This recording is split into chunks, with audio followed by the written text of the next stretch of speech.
Erie News Now is election coverage you can count on, helping you make your choice ahead of going to the polls tomorrow.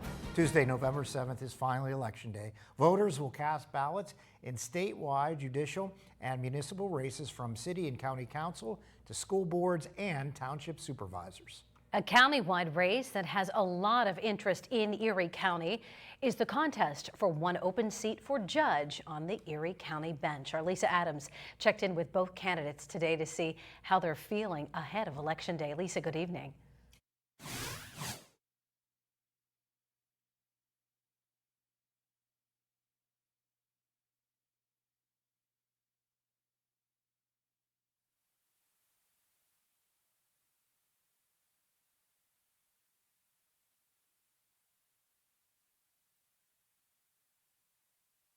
Voter registration. It's a fight to the finish for two local attorneys, each hoping to become a judge on the Erie County bench. Still work to be done right up until the polls open on Tuesday, including placing signs near voting precincts. You're allowed to do that 24 hours before the actual election, so that's been my task all morning and probably for the balance of today.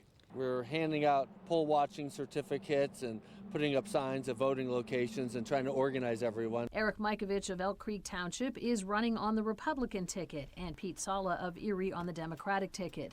Both say since the primary they've had time to meet and greet more voters with their main messages. And so what I tell them is I'm Pete Sala, what office you're running for, Erie County Judge, and that I'm the only candidate highly recommended by the Erie County Bar Association, because that really speaks volumes, and then people say, okay. If I bring common sense to the bench and give everybody their time and attention that they deserve, then I'm going to have the opportunity to get the best decision that we possibly can for each case.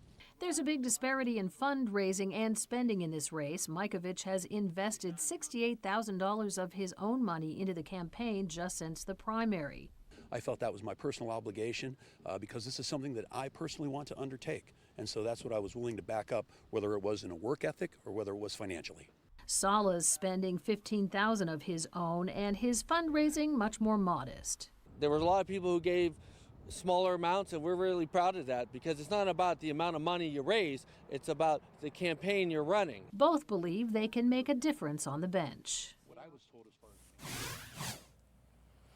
And each candidate will be working the polls tomorrow and then watching the returns come in once those polls close. Sala will be at Calamari's, Mikovich with his supporters at Otis 12, and I'll be covering the race tomorrow night. And I'll be sure to have my microphone on. Live in the studio, Lisa Adams, Erie News Now.